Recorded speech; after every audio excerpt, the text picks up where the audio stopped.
യോഗയുടെ ഗുണമെന്ത്? YouTube video എടുത്ത് നോക്കിയാൽ ബെനിഫിറ്റ്സ് ഓഫ് യോഗ നോക്കിയാൽ ഓരോന്നോരോന്നോരോന്നായി മനസ്സിലാക്കാം.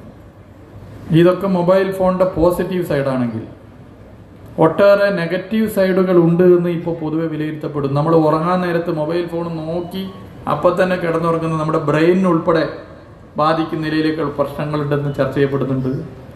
രാവിലെ എഴുന്നേറ്റാൽ മുഖം പോലും കഴുകാതെ ഫോൺ എടുത്ത് വാട്സപ്പിൽ എന്താ മെസ്സേജ് നോക്കുന്നത് നമുക്ക് പല പ്രശ്നങ്ങൾ ഉണ്ടാക്കുമെന്ന് പറയുന്നു.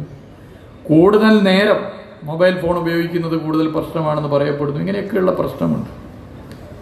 എങ്ങനെയൊക്കെ ആയാലും അറ്റൻഷൻ ഡെഫിസിറ്റ് എന്നുള്ള പ്രശ്നമാണ് പ്രത്യേകിച്ച് കോവിഡിന് ശേഷം ലോകം നേരിടുന്നൊരു പ്രധാനപ്പെട്ട പ്രശ്നം. ഡിപ്രഷൻ വലിയ നിലയിലേക്ക് വർദ്ധിക്കുന്നു. കോവിഡിന് ശേഷമുള്ള ഈ അവസാന 3 വർഷം, ഈ ലാസ്റ്റ് 3 years, ഈ പഠനം, ഞാൻ നേരത്തെ പറഞ്ഞ അമേരിക്കയിലെ ഈ പഠനത്തിൽ സ്ത്രീകൾക്ക് പ്രത്യേകിച്ച് ഡിപ്രഷൻ 33% വർധനവാണ് എന്നുള്ളതാണ് ചൂണ്ടിക്കാട്ടിയിട്ടുള്ളത്. 33% വർധനം. സൂയിസൈഡ് റേറ്റ് അതും വർദ്ധിക്കുന്നു എന്നുള്ളതാണ്. അമേരിക്കയിൽ ഒരു ടീനേജർ പെർ ഡേ ആവറേജ് ഈ നിലയിലേക്ക് പോകുന്നു എന്നുള്ള വാർത്തകൾ വരുന്നു. ഡിപ്രഷൻ പോലെ തന്നെ നെഗറ്റീവ് സെൽഫ് തോട്ട് വരികയാണ്. എല്ലാം നെഗറ്റീവായി ചിന്തിക്കുന്ന ഒരു സ്ഥിതി. ഇതിൻ്റെയൊക്കെ കാരണം മനസ്സിന്റെ ഏകാഗ്രതയാണ്. ഇവിടെയാണ് യോഗയുടെ പ്രസക്തി വർദ്ധിക്കുന്നത്. ഏകാഗ്രത കൈവരിക്കുവാനും മാനസിക പിരിമുറക്കം കുറക്കുവാനും യോഗ വലിയ നിലയിൽ സഹായിക്കുന്നു എന്നുള്ളതാണ്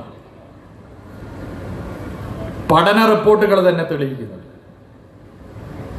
പക്ഷെ അത് പിന്തുടരേണ്ടതുപോലെ പിന്തുടരണം എന്നുള്ളതും പ്രത്യേകം ഞാൻ ഇവിടെ സൂചിപ്പിക്കാൻ ആഗ്രഹിക്കുകയാണ്. നിരവധി ജീവിതശൈലി രോഗങ്ങൾ നിയന്ത്രിക്കാൻ യോഗയിലൂടെ സാധിക്കുന്നു എന്നുള്ള വിവരവും പുറത്തു വരും. ഇന്ന് പ്രത്യേക യുവത്വം പിടിപെടുന്ന പല തെറ്റായ പ്രവണതകൾക്കെതിരെയുള്ള ഒരു പ്രതിരോധമായി യോഗ മാറുന്നു എന്നുള്ളതും പൊതുവെ വിലയിരുത്തപ്പെടുന്നു. അതുകൊണ്ട് തന്നെ യോഗയുടെ പ്രചരണം ശക്തിപ്പെടുത്തുക എന്നുള്ളത് കാലത്തിന്റെ ആവശ്യമാണ്. സ്കൂളുകളിലും കോളേജുകളിലുമെല്ലാം യോഗ പ്രചരണം സാധ്യമാക്കണമെന്നുള്ള ഒരു കാഴ്ചപ്പാടുള്ള സർക്കാരാണ് ഇന്ന് കേരളത്തിൽ ഭരിക്കുന്ന സർക്കാർ. ക്ലബ്ബുകൾ, റെസിഡൻസ് അസോസിയേഷനുകൾ ഇവയൊക്കെ കേന്ദ്രീകരിച്ച് യോഗ ക്ലാസുകൾ നടക്കണം. ജനങ്ങളെ ഭിന്നിപ്പിക്കുന്നതിനല്ല യോഗയെ ഉപയോഗപ്പെടുത്തേണ്ടത്, ജനങ്ങളെ ഒന്നിപ്പിക്കുന്നതിനാണ് യോഗയെ ഉപയോഗപ്പെടുത്തേണ്ടത്. കക്ഷി രാഷ്ട്രീയ ഭേദമന്യേ ജാതി മത അതിർവരമ്പുകൾക്കപ്പുറത്ത് ജനങ്ങൾ ഒന്നിക്കേണ്ട ഒരു നിലയുണ്ടാകും. എല്ലാവർക്കും പിൻപറ്റാവുന്ന ഒരു സംവിധാനമായി യോഗയെ നമുക്ക് മാറ്റാനാകണം. അതിനാണ് യോഗ അസോസിയേഷൻ അതിന്റെ പ്രവർത്തനം വളരെ സജീവമായി നടത്തുന്നത്. യോഗ അസോസിയേഷൻ ഇനിയും നമ്മുടെ സംസ്ഥാനത്ത് ഇത്തരം പ്രവർത്തനങ്ങൾ ശക്തിപ്പെടുത്തണം.